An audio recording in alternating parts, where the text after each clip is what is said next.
Die Planeten in Star Trek waren mehr als nur eine einfache Kulisse. Sie waren Beginn der Abenteuer. Und heute werden wir uns ansehen, wie sie erschaffen wurden und ergründen das Geheimnis des stinkenden Planeten. In äquatorialen Orbit einschwenken.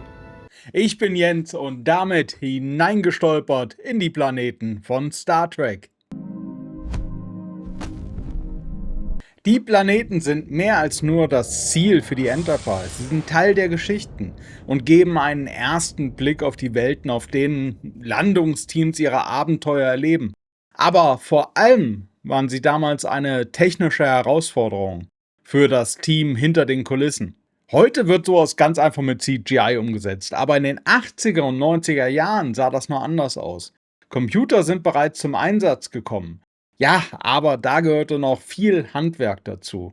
Die Oberflächen realistisch aussehen zu lassen, ja, das war nicht so einfach. Die Schöpfungsarten. Wenn es um die Planeten ging, dann gab es nicht die eine Methode, mit der gearbeitet wurde. Und ein Genesis-Gerät hatten sie jetzt auch noch nicht. Also, einfach gesagt, Genesis ist Leben aus der Leblosigkeit. Das Special Effect Team griff daher immer nach der besten oder eher billigsten Methode, um ihr Ziel zu erreichen. Das war für die Planeten nicht anders. Es gab aber Methoden, die bevorzugt wurden, bevor CGI das Ganze dann übernommen hat.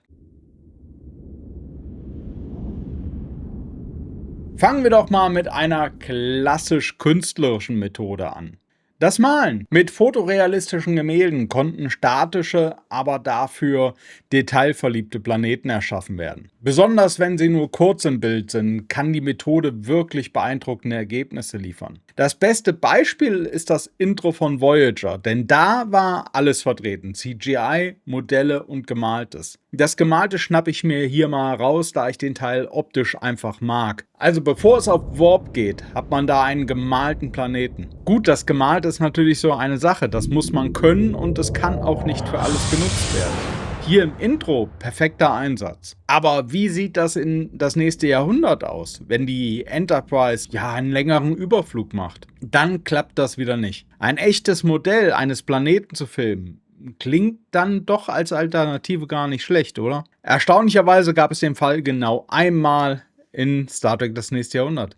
In der Episode Ein Planet wehrt sich wurde für die Koloniestation ein Planet gebaut, der einen Durchmesser von etwa 1 Meter hatte. Der war nicht nur das Highlight der Station, sondern auch das perfekte Filmmodell.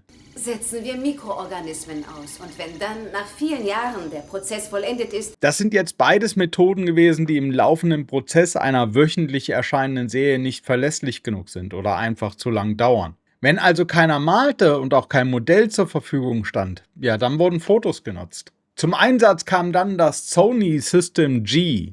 Also genauer gesagt das DME 9000. Damit konnten in Echtzeit Bilder transformiert werden.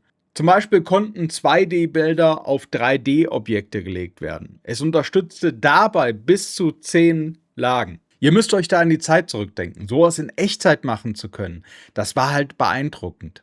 Heute gibt es dafür einfache Softwarelösungen, die auf jedem guten PC laufen. Aber in der Zeit ging das nur mit Hardware, die extra für den Einsatz optimiert war. Und die Oberflächen? Tja, sehen wir uns das doch mal genauer an. Mehr als nur ein Bild.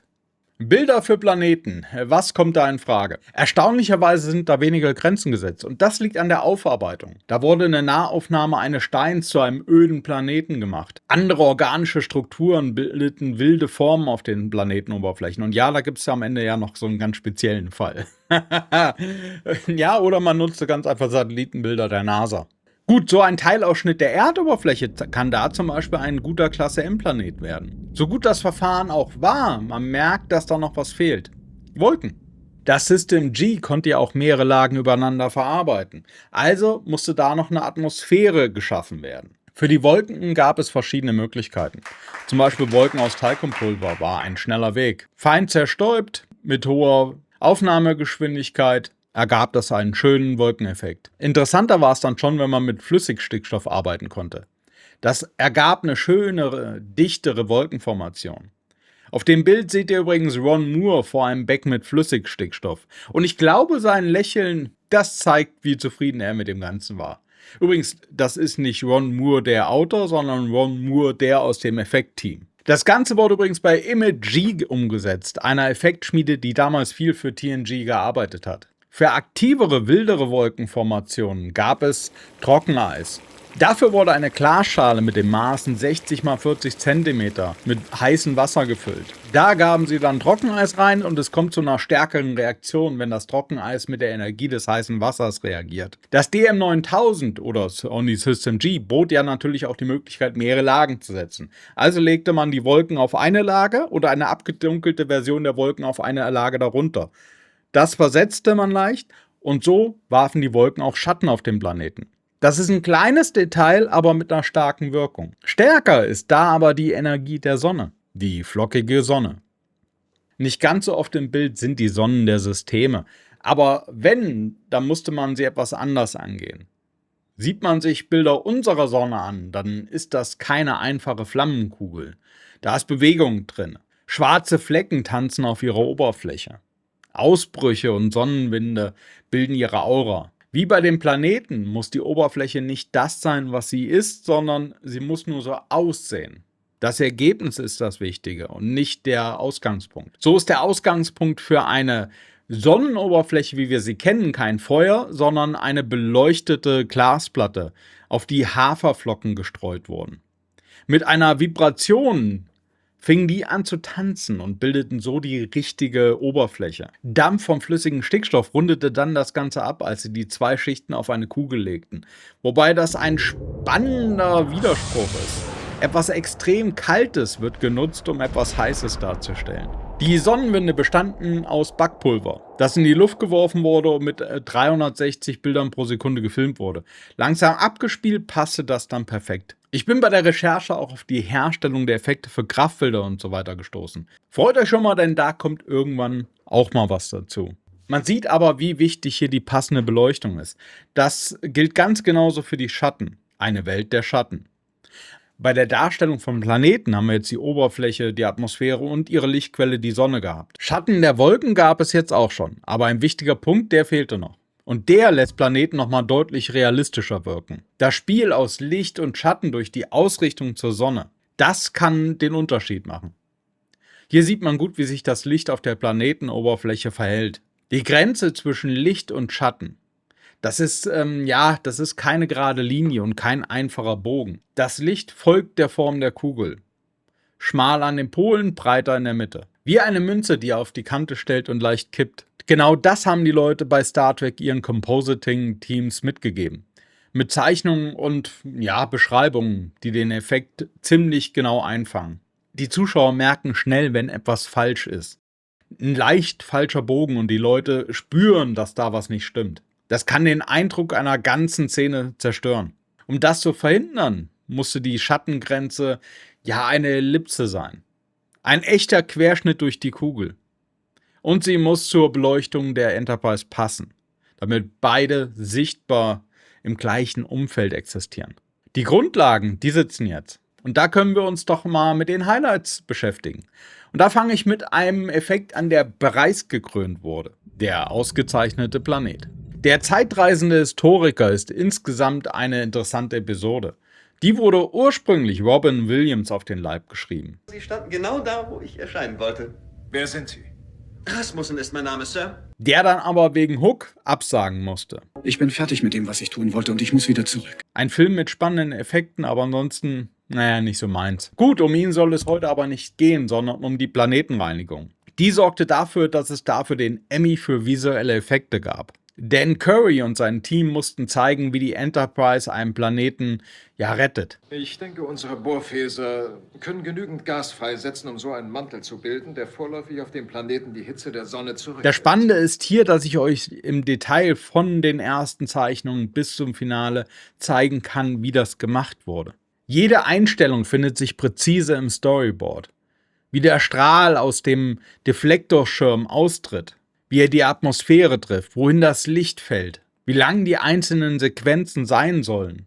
Und der Effekt, der ist selbst cool gemacht. Ausgangspunkt war eine schwarze, eingefasste Wanne mit flüssigem Stickstoff. Durch ein Loch in einer schwarzen Pappe beförderten sie die Dämpfe dann mit Druckluft nach außen. So hatten sie schon mal den austretenden Strahl. Per Airpush setzte Dan Curry dem Nebel dann noch Farbpartikel bei. So erzeugten sie dann den farbigen Nebel auf dem Planeten. Sie hatten jetzt den austretenden Strahl und den Planeten, fehlten noch die Effekte auf dem Planeten. Und dafür arbeiteten sie mit einem Staubsauger. Sie probierten auch noch mit anderen Möglichkeiten herum und aus all diesen Elementen setzten sie dann diese Sequenz zusammen. Die Herausforderung war da weniger der Effekt selbst, sondern es genau so hinzubekommen, dass es perfekt zu den Motion-Control-Aufnahmen der Enterprise passt. Kommen wir nun zum Fecus Canis, dem stinkenden Planeten. Der Kacke-Planet. Manchmal findet man das Beste da, wo man es am wenigsten sucht. In einer TNG-Episode brauchten sie eine überzeugende Planetenoberfläche für einen tristen Bergbauplaneten. Sie brauchten eine braune Textur, die genau das auch zeigt.